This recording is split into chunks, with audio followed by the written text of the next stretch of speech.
Right. Hello, everyone. I am Alex Lim, your host, and welcome to AuthorStory, the home of authors and stories that matter. This episode's featured guest is Robert Hardaway, a professor of law at the University of Denver Stern College of Law, and author of this episode's featured book, Saving the Electoral College: Why the National Popular Vote Would Undermine Democracy. So, Robert, welcome to AuthorStory. Thank you very much for being with us. Thank you. I'm very pleased to be with you. Great. So, well, first off, your background. As I mentioned before, you were a professor of law. So, I have to ask, was law something you've always been interested in, like as a kid or as a teenager? Well, yes, I first became interested in this particular topic back in high school. Mm. I was in a class called government class, and we Hmm. would meet on Thursday evenings, and we would invite someone from Congress to give us a talk on a political or legal issue. Right. And then we were divided into parties. I was head of one party.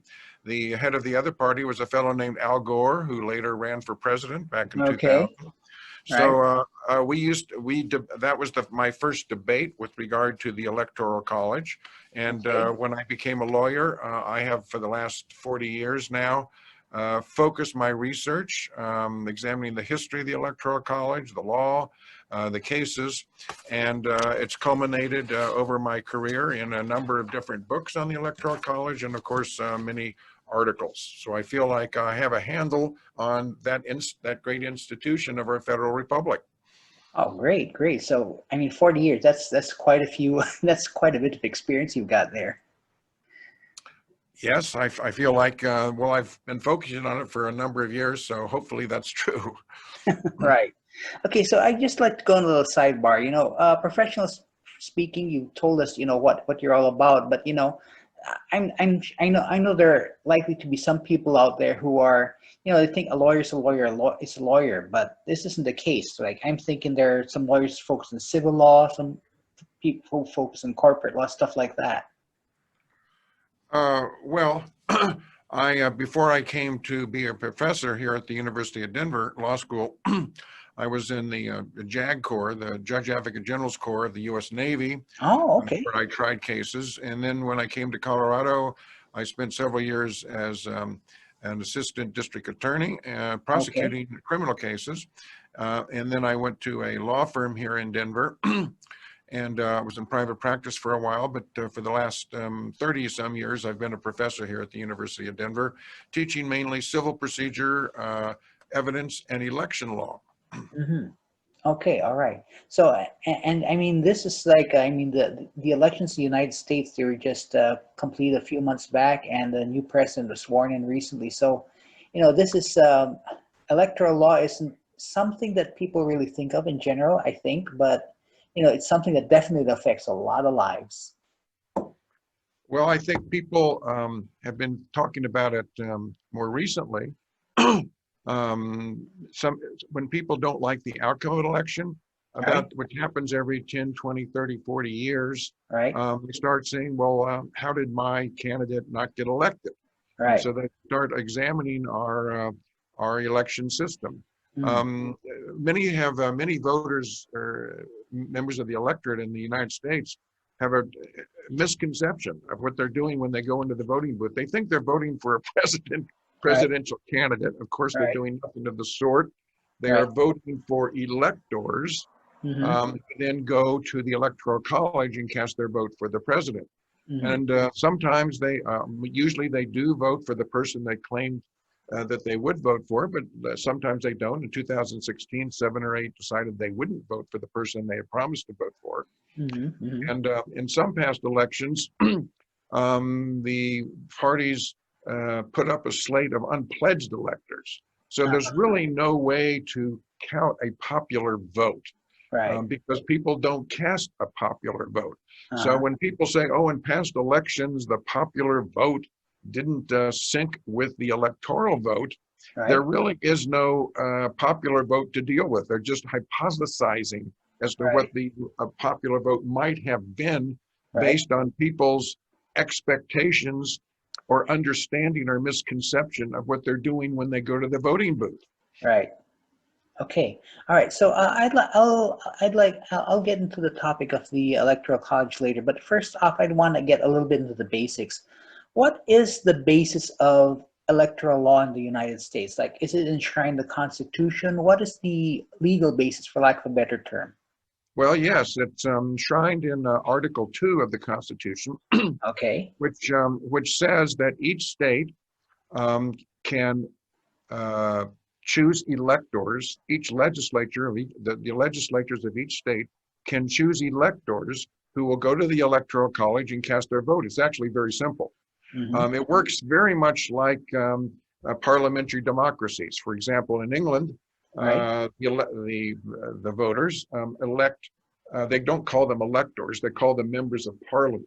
And Okay. they then, and those members of parliament then go to their electoral college, which they call a parliament, and Mm-hmm. cast their votes for the leaders. So our Mm-hmm. system is very similar to the parliamentary democracies. Now, people say, well, isn't that a little different because the electoral college is separate from Congress? Well, yes, that's because the founding fathers did not want the executive department to be beholden to the legislature. They wanted three Mm-hmm. independent branches of government.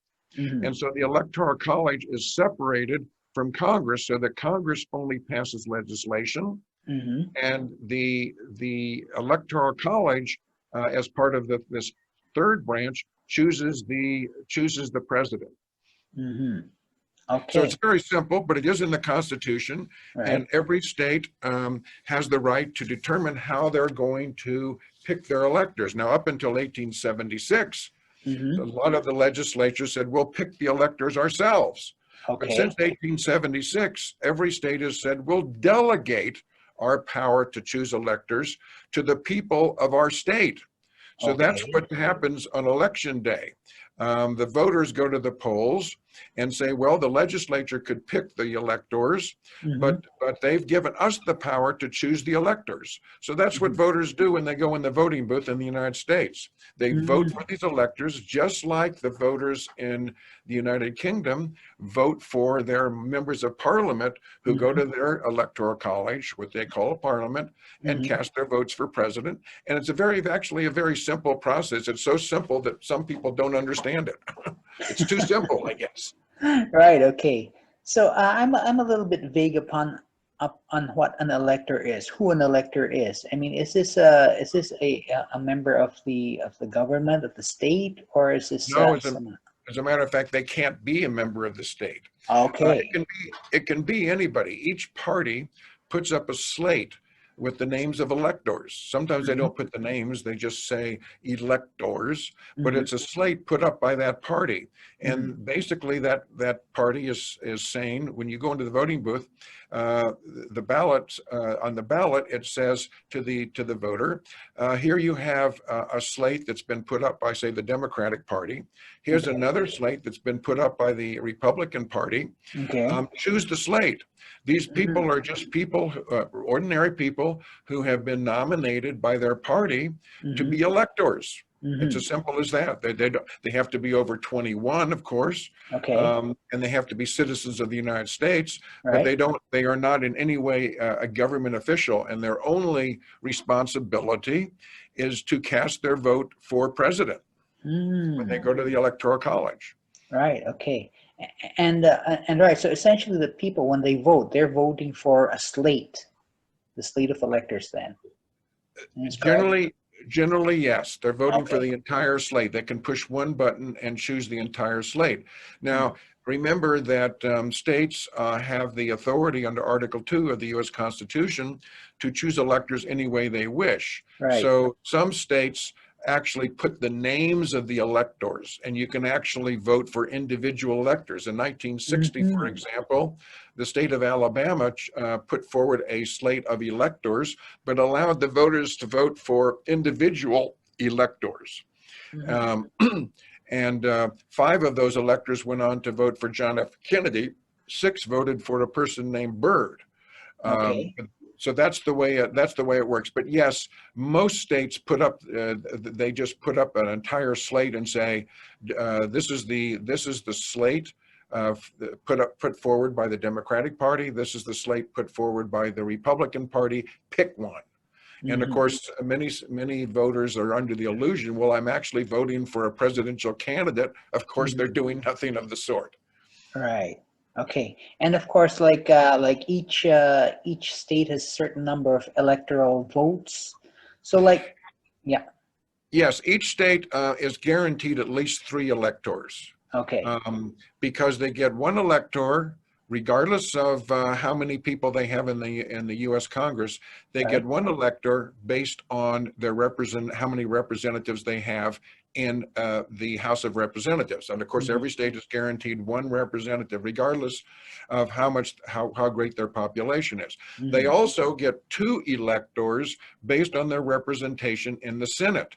And the reason that they get 2 electors in the Senate is because at the beginning of the Constitutional Convention, there was a big dispute. As a matter of fact, it was so big a dispute that the United States came very close to not being created.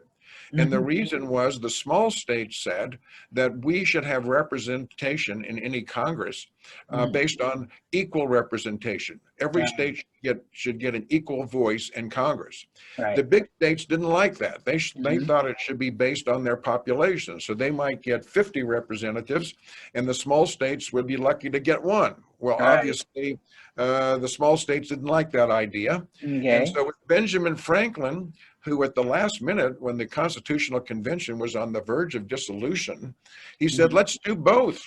Let's have an upper house in which every state has an equal number of representatives, 2 senators, and let's have a lower house that is based purely on population. And that was the grand compromise that created the United States of America. Without it, the convention was on the verge of breaking apart. The small states said they were form their separate nation. The large states, Pennsylvania and New York at the time, said we'll form our nation. So there would have probably, had it not been for this grand compromise, there would have been no United States of America. It would be sort of like South America. We'd have 6 or 7 or 8 different countries in North America. Right. Okay. Okay. So, all right. So, we then covered the importance of the Electoral College and essentially how it works.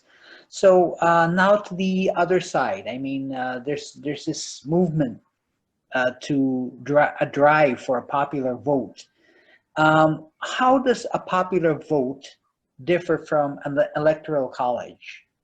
And what are the implications if that becomes a system? What's now happening is that many states are trying to form a cabal of states. And they want, they say that anyone who joins our cabal will agree to cast their electoral votes based on a hypothetical popular vote in other states. Again, fostering the illusion that there is such a thing as a popular vote right now. There isn't. People voters vote for electors. That's probably a constitutional scheme. It's trying to circumvent the constitutional structure by circumventing having to go through the amendment procedure. They get frustrated, though, when they say, well, let's just not have electors at all. Let's just have a ballot in which you actually put the name of a presidential candidate, and then there's just one national election in which they vote for a particular candidate. But every time they've tried to do this, and they've tried to do this for probably over 700 times, actually, since 1789. And the reason that they never able to do it is because there's one provision in the U.S. Constitution which cannot be amended. And that is the requirement that every state in the upper house have equal representation in the upper house. And of course, if then every state's representation in presidential elections is based in part on their equal suffrage in the U.S. Senate, each state's equal representation in the Senate. And the last sentence of Article 5 of the U.S. Constitution says you cannot abrogate that unless every state agrees. And of course, you cannot abrogate the equal representation in the Senate upon which each state's representation in the Electoral College is based unless every state agrees. It's the only provision in Right. the entire Constitution which cannot be amended by constitutional amendment unless every state agrees. And the small states have not been agreeable to that Right. because the reason they entered the Union was because of this grand compromise. And Right. that's why John F. Kennedy, when he was a senator, beat back Republican attempts to, quote, abolish the Electoral College. And Right. then I'll simply quote to him, he says, a popular vote election would increase the likelihood of a president being elected by a minority of the voters. And I'll explain that in a minute what he meant. It would Okay. break down the federal system under which the states entered the Union, which provides a system of checks and balances that assure that no area or group shall obtain too much power. The founding fathers were concerned that a president should not be elected by a popular vote just because they got a whole bundle of votes in one particular narrow region, such as the South, who might win a segregationist candidate, Right. or from a particular other regions, such as coastal cities, New York, Los Angeles. They control like something like 700 square miles, trying to control the whole United States. And the founding fathers wanted a president who was supported, had broad support, not just narrow support in a particular region. And so that's why we have the Electoral College, because the founding fathers wanted someone who was elected by the majority of the people. Well, a popular vote has been adopted, that system has been adopted by Russia, and it has been adopted by France. And what happens when you have that system, as John F. Kennedy understood, is that you get someone who is opposed by 2/3 of the electorate. For example, in the 2017 French election, they had 4 or 5 candidates. The 2 major candidates got nudged out in this so-called popular vote election by 2%. What was left was a extreme right-wing candidate who got 23%, a more moderate but unknown candidate that no one had much use for who got 21%. And then they have a so-called runoff. And the voters in France were so outraged that they had to choose between 2 candidates, both of which they didn't want, that they actually cast over 3 million blank ballots to express their outrage for a popular vote system that ends up electing somebody only supported by a very small minority of the people. And the founding fathers didn't want that to occur with us. They didn't want to go the way that Russia has gone and that France has gone. And that's why the Electoral College was created, to make sure that a president was ultimately elected who had support from who had broad support across the country, and not just narrow support in one narrow area. Right. Okay. Okay. And of course, I mean, so that's a check and balance. Okay. All right. Okay. So the movement for, I mean, a lot of political moves, I mean, they usually come from outside the government. I'm thinking of the lines of, the lobbying that takes place in Congress with representatives of various industries trying to push their agenda, so on and so forth. With regard to the popular vote, is there an organization, or are there organizations behind this drive to change the system? Yes, there's a couple of millionaires out in California who think that they don't like the whole notion that John F. Kennedy presented. They don't like the founding fathers' notion that the country should not be ruled by some very narrow area or group. And so the most recent attempt to install a Russian system, a popular vote, is called the NPVIC Compact that I mentioned just a few minutes ago. The National Popular Vote Interstate Compact, whereby states form a cabal and they agree that they will ignore the will of the people of their own states and cast their electoral votes by a hypothetical popular vote in other states. But as I mentioned, there is no popular vote for a presidential candidate, only for electors. So that is, but that gets people excited because they're told, they're asked in polls, do you think the president should be elected by a popular vote? And they said, yeah, that sounds great. But they don't understand the Constitution. They don't understand who they're voting for. There are still many people today who think that when they go in the voting booth, they're actually casting a popular vote for a presidential candidate. They are not. They're Right. voting for electors who Hmm. may or just like in England, who may or may not vote for a particular leader. Hmm. Right. Okay. Now, just a question on these electors, because I mean, like you mentioned, England. I mean, members of parliament. These people are highly visible. I mean, like everyone in their, I don't know how they call it, electoral district knows who they are or is aware of who they are. But electors. I mean, I don't recall. Correct me if I'm wrong. I don't recall hearing anyone No, elector being well known. oh no, but the members of their each state legislature are well known, and it's the political parties who are well known are Mm-hmm. the ones that put up the names of these electors. They Mm-hmm. don't really need human beings. One reform that I've always suggested for the Electoral College, without disrupting the constitutional foundations of federalism, is Mm-hmm. to not actually have human electors. Mm-hmm. Just cast the electoral votes automatically based Mm-hmm. on the popular vote in that particular state. Mm-hmm. But nobody wants to reform the Electoral College. They think it's a bunch of old fogies, and that I've even heard people claim that, oh, it was the last days of the Constitutional Convention, that people Mm-hmm. were tired, so they came up with this Electoral College idea. No, you don't need to know the individual names of the electors, Mm-hmm. uh, but that happens in England too. They Mm-hmm. may know that their particular member of parliament, that's true, but they basically are voting for their party, the Labour Party or Right. the Tory Party. Right. And so that's really not an issue for them, because if you're a member of the Labour Party and you support the Labour Party, you vote for an elector, they call it a member of parliament, who can Mm-hmm. be counted on when they go to parliament, their electoral college, to Mm-hmm. vote for a leader that comes out of the Labour Party.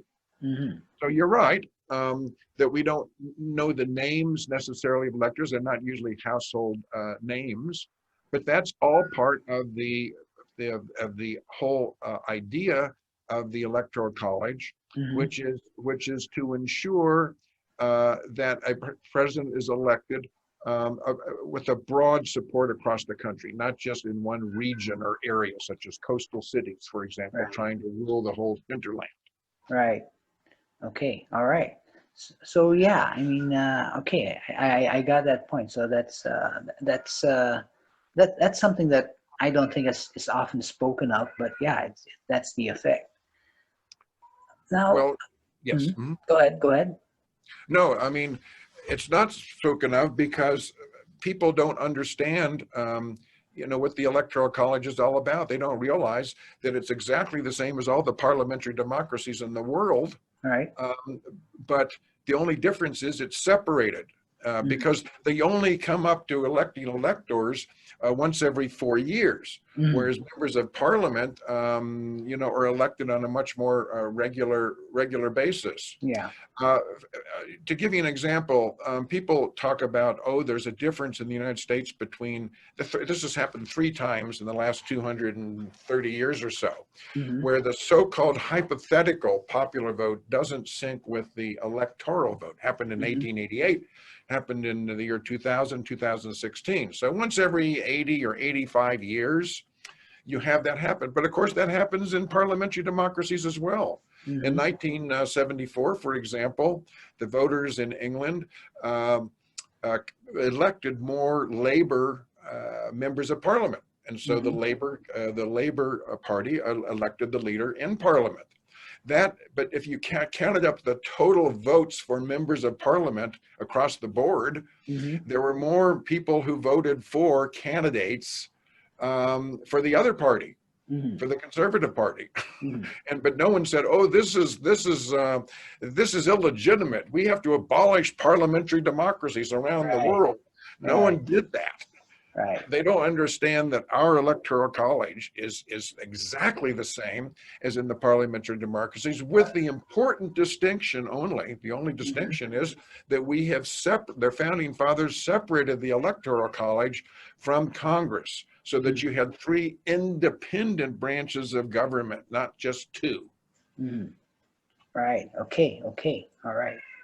So, all right. So, yeah. So I see where I see where things could get pretty cloudy.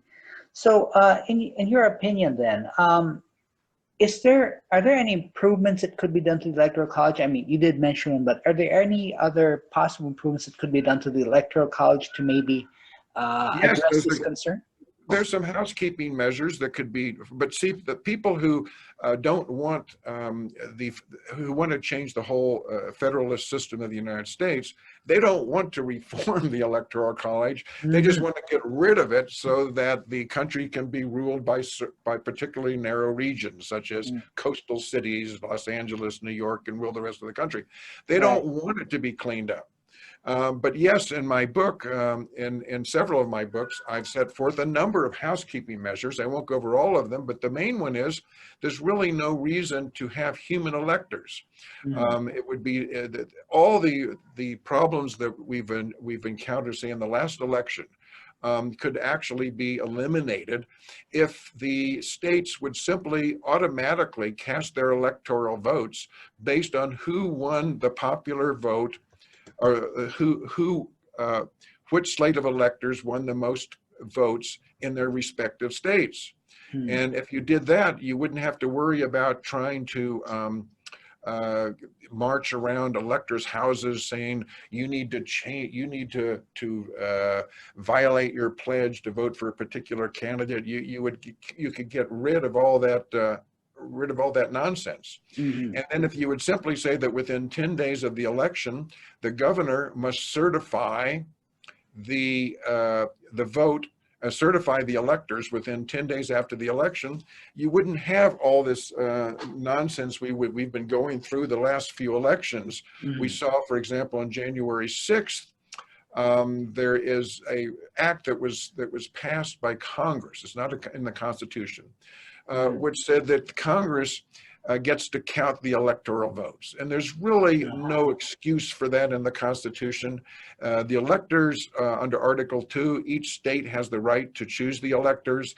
The federal government has no right under the Constitution to second guess the choice of electors by the states. And so that would make the election process run much more smoothly. You know, Hmm. I've always been interested by the fact that people who want to abolish the Electoral College, because once every 80 years you get a result like you do in the parliamentary democracies, where a hypothetical vote, popular vote, doesn't jibe with the electoral vote. And yet they don't ever say, well, that if you want one person, one vote, we should get rid of the US Senate, because they're every day, not just Hmm. every 85 years, but every day.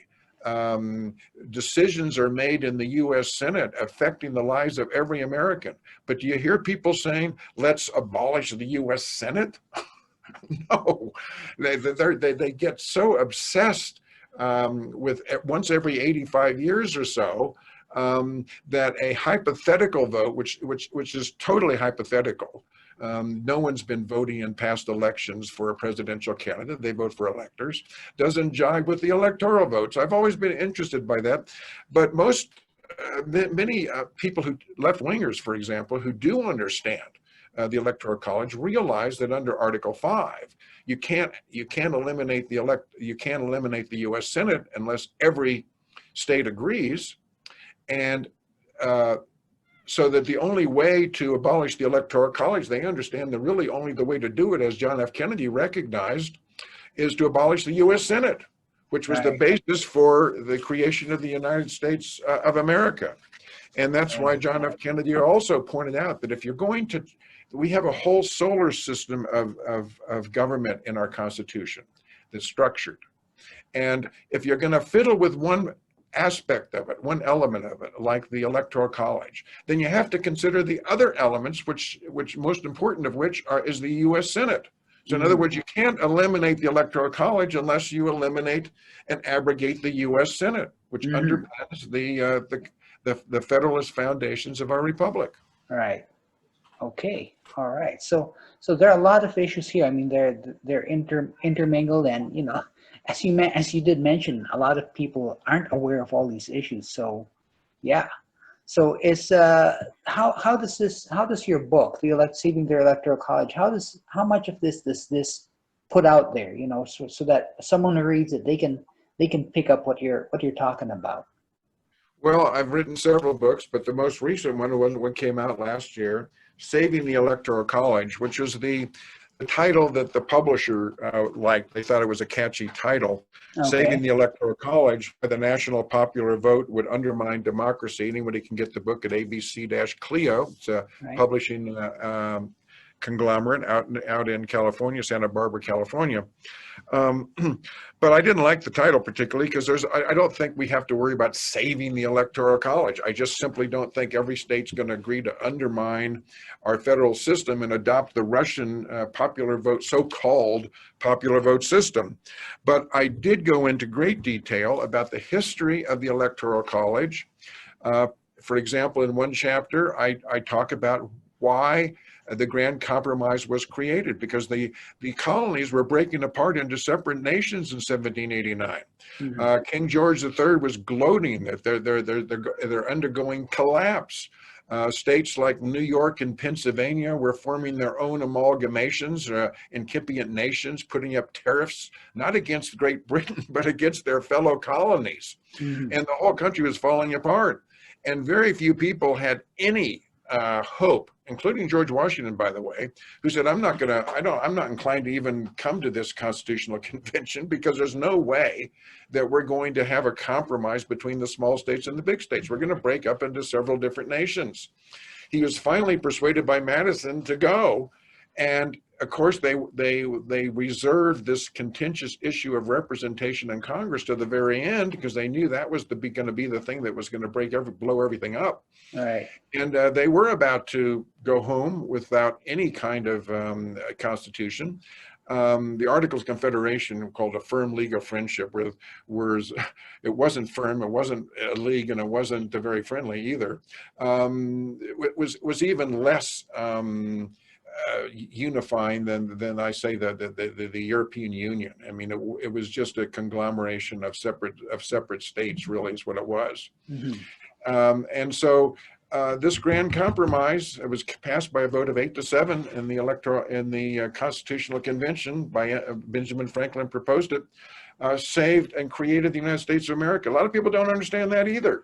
Right. They think, oh, there's just a bunch of old fogies at the Constitutional Convention. No, it was people who understood that a support for that a nation as big as the United States was going to be, was going to be, had to have a federalist system. And the Electoral College and the U.S. Senate are the underpinnings, the foundations. So I go into that in the book, of course. Mm-hmm. I explain what I've been explaining to you in a lot more detail. I mean, Right. You've asked some very good questions, Right. and I have answered them, how the Electoral College works. And I've also explained how in countries which have adopted this Russian system of so-called popular vote, you end up with a candidate being elected with a very small percentage of the vote, which is not what the founding fathers had in mind. Mm-hmm. So I go into great detail. I also have chapters on the myths about the Electoral College.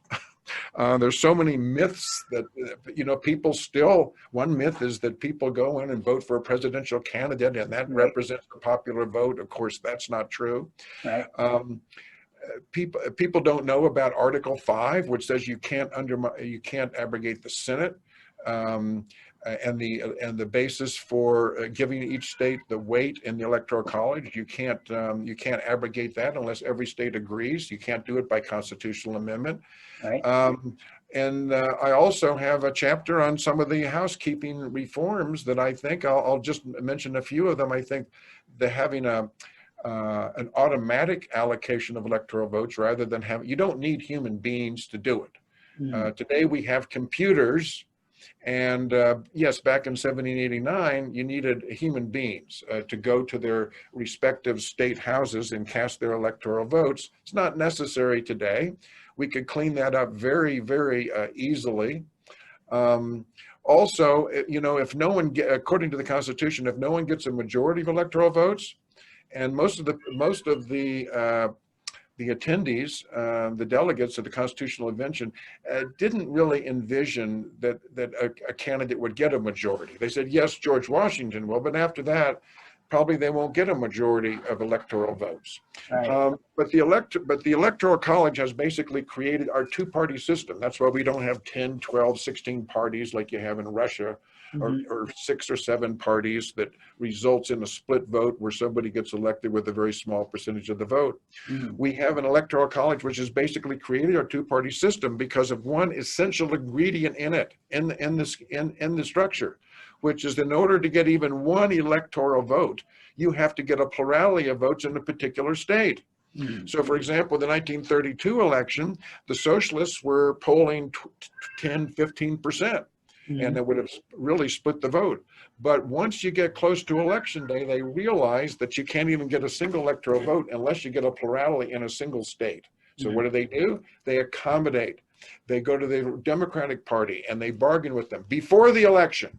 They compromise with the Democratic Party. Put some of our provisions or agenda in your platform, and so you have a coalescence of two major parties, which ensures that whoever is elected has the support, broad support across the country.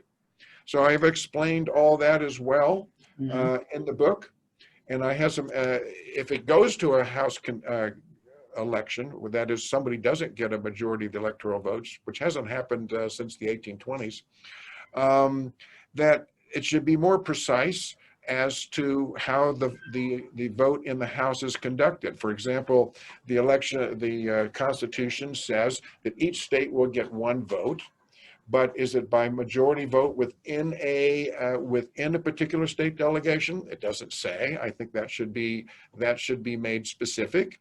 Is it the old Congress or the incoming Congress that elects the president in a contingent election? That's not spelled out. That should be spelled out so we don't have to argue about whether it's the incoming Congress or the outgoing Congress. So I have a number of these housekeeping provisions that would make every election run smoothly and ensure that a president is elected with a broad support of the people. But nobody's interested in that. They want to get rid of the U.S. Senate. They want to get rid of the fundamental foundation stones of our federalist system. And because they don't want to hear anything about any reforms that might make the system work a little bit more smoothly. Right. Okay. So that's that's quite a bit. That's a lot of food for thought, and well, that's why you have to read my book, because I'm trying to. It's interesting. This National Popular Vote Interstate Compact. So supposedly would do an in-run about the Constitution and ensure a popular vote. Of course, it does nothing of the sort. But when they came to the legislature of Colorado back in 2007, was the first time they tried to get Colorado to join this cabal. I appeared with only 2 or 3 other people because nobody was much interested in the Electoral College. They didn't understand it. And when I explained the problem with the NPVIC, that it would be a disaster, there would be no way to do a recount. It could result in the election of a candidate by only 10% of the people. Even though they were inclined, the Senate committee was inclined to pass it and join the cabal, and they had a 10 to 1 vote in favor of it. After they listened to me saying the same things I'm talking to you about, they switched their vote to 10 to 1 against. Well, then back in the year before last, in the summer, they came back like a sort of bad penny with this NPVIC, National Popular Vote Interstate Compact idea. And this time there were over 300 people who wanted to have their say at the committee hearing. I think I was number 243.